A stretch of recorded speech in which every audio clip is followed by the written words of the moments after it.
Party చరిత్రలోనే అత్యంత వేగంగా ముఖ్యమంత్రి పీఠాన్ని అధిరోహించిన నాయకుడిగా చరిత్ర సృష్టించిన రేవంత్ రెడ్డి ముఖ్యమంత్రిగా తనదైన ముద్ర వేయడానికి పగడ్బందీ వ్యూహాలతో దూసుకుపోతున్నారు.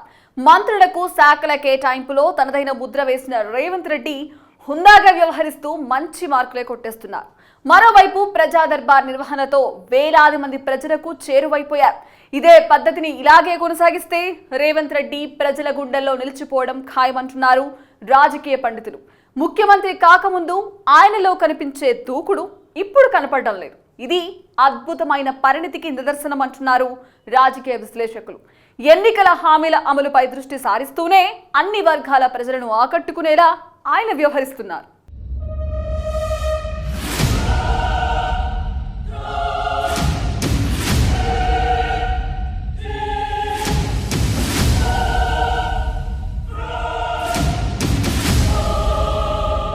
రేవంత్ రెడ్డి కాంగ్రెస్ పార్టీలో చేరి కేవలం 6 ఏళ్లైందంతే. ఇంత స్వల్ప వ్యవధిలోనే కాంగ్రెస్ పార్టీ సంస్కృతిని, అక్కడి ఆచారాలను అధ్యయనం చేసి వాటిని పట్టుకోవడంలోనే రేవంత్ రెడ్డి తొలి విజయం సాధించారు. పార్టీలోని సీనియర్లతో మొదట్లో ఇబ్బందులు, విభేదాలు వచ్చినప్పటికీ చాలా తెలివిగా, కూల్గా అన్ని సరిదిద్దుకుంటూ ఆయన ఎన్నికల ఏరు దాటారు. అదృష్టం బాగుండి కాంగ్రెస్ పార్టీకి అనుకూల వాతావరణం కూడా ఏర్పడడంతో కాంగ్రెస్ పార్టీ విజయం తేలికైంది. అయితే గ్రేటర్ పరిధిలోని 24 నియోజకవర్గాల్లో ఒక్క సీటు కూడా గెలవకలేకపోవడం రేవంత్ రెడ్డికి కూడా మింగుడు పడని విషయమే.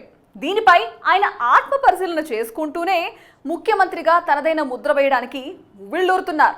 ముఖ్యమంత్రిగా ప్రమాణ స్వీకారం చేసిన వెనువెంటనే ఆయన ఎక్కువ రోజులు సమయం తీసుకోకుండా ప్రజా దర్బార్కు శ్రీకారం చుట్టారు. ఉదయాన్నే ప్రజలు జ్యోతిరావు పూలే ప్రజాభవన్కు తండోపతండాలుగా వచ్చి ముఖ్యమంత్రి రేవంత్ రెడ్డిని కలిసి నేరుగా తమ సమస్యలు చెప్పుకుంటున్నారు. వారి సమస్యలను పద్ధతి ప్రకారం ఓపిగ్గా వింటూ వారి ఫిర్యాదులను స్వీకరిస్తూ వాటిని మానిటర్ చేయాల్సిందిగా అధికారులకు తక్షణ ఆదేశాలిస్తూ రేవంత్ రెడ్డి మంచి మార్కులు కొట్టేశారు.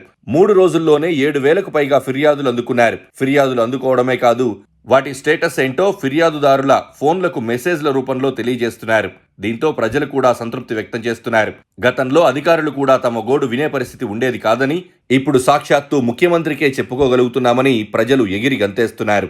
దివంగత ముఖ్యమంత్రి వైఎస్ రాజశేఖర రెడ్డి ప్రజా దర్బార్ సంస్కృతికి శ్రీకారం చుట్టిన మొట్టమొదటి ముఖ్యమంత్రి. ఆయన మరణానంతరం ముఖ్యమంత్రుడిగా వ్యవహరించిన రోసయ్య కానీ, కిరణ్ కుమార్ రెడ్డి కానీ ప్రజా దర్బార్ నిర్వహించలేదు. రాష్ట్ర విభజన తర్వాత 9 ఏళ్ల పాటు బీఆర్ఎస్ అధికారంలో కొనసాగింది. ఆ సమయంలోనూ ప్రజల నుంచి ఫిర్యాదులు స్వీకరించడం అనే పద్ధతిని కూడా అమలు చేయలేదు. 14 సంవత్సరాల తర్వాత రేవంత్ రెడ్డి రూపంలో వైఎస్ఆర్ మొదలుపెట్టిన ప్రజా దర్బార్ తిరిగి తెరపైకొచ్చింది. ఫిర్యాదులు స్వీకరించే క్రమంలోనూ రేవంత్ రెడ్డి చిరునవ్వు చెదరకుండా ప్రజలతో ఆత్మీయంగా వ్యవహరిస్తున్నారు. ఇది ప్రభుత్వానికి, పార్టీకి కూడా మంచి పేరు తెస్తుందని పార్టీ వ్యూహకర్తలు సైతం భావిస్తున్నారు. అధికారంలోకి రాగానే 6 గ్యారంటీల్లో 2ంటిని అమల్లోకి తెచ్చేశారు. మిగతా 4 గ్యారంటీలను 400 రోజుల లోపే అమల్లోకి తెస్తామని భరోసా ఇచ్చారు. ముందుగా ఆర్టీసీ బస్సుల్లో మహిళలకు ఉచిత ప్రయాణ సదుపాయాన్ని అందించే మహాలక్ష్మి పథకం, ఆరోగ్యశ్రీ పరిమితిని 10 లక్షల రూపాయలకు పెంచుతూ తీసుకున్న నిర్ణయం కూడా అమల్లోకొచ్చాయి. మహాలక్ష్మి పథకం అమలు కావడంతోనే రాష్ట్రంలోని మహిళా లోకం ఆనందం వ్యక్తం చేస్తోంది. ఈ పథకం తమకు చాలా ఉపయోగకరంగా ఉందని అమ్మాయిలు కూడా హర్షాతిరేకాలు వ్యక్తం చేస్తున్నారు. ఇక పార్టీలోని సీనియర్లు కూడా రేవంత్ రెడ్డితో సన్నిహితంగా ఉంటున్నారు. సీనియర్ మోస్ట్ రాజకీయ నాయకుడు జానారెడ్డి, ఉత్తమ్ కుమార్ రెడ్డి వంటి వారు రేవంత్ను ప్రత్యేకంగా అభినందించి ఆశీర్వదించడం కూడా కాంగ్రెస్ పార్టీలో గొప్ప విషయంగానే చెప్తున్నారు. ఇక రాజకీయాల్లో రేవంత్ రెడ్డిపై ఎక్కువగా విమర్శలు చేసే మాజీ ముఖ్యమంత్రి బీఆర్ఎస్ అధినేత కేసీఆర్ తుంటి ఎముక సమస్యతో ఆసుపత్రిలో ఆపరేషన్ చేయించుకుని వైద్యుల పర్యవేక్షణలో ఉంటే రేవంత్ రెడ్డి ఈగోలను పక్కన పెట్టి ఆసుపత్రికి వెళ్లి కేసీఆర్ని పరామర్శించడం, ఆయనకు మంచి వైద్యం అందేలా చూడండి అంటూ అధికారులను ఆదేశించడంపై కూడా ప్రశంసల జల్లు కురుస్తోంది. గతంలో మాదిరిగా కాకుండా రేవంత్ రెడ్డి చాలా పరిణితితో హుందాగా వ్యవహరిస్తున్నారని రాజకీయ పండితులు మెచ్చుకుంటున్నారు. బీఆర్ఎస్ అభిమానుల మనసుల్లోనూ రేవంత్ మంచి మార్కులు సంపాదించారని వారు అంటున్నారు. మొత్తానికి ప్రస్తుతం అనుసరిస్తున్న వైఖరిని నిలకడగా కొనసాగిస్తే రేవంత్ రెడ్డి మంచి ముఖ్యమంత్రిగా చిరస్థాయిగా పేరు తెచ్చుకోవడం ఖాయమంటున్నారు రాజకీయ విశ్లేషకులు.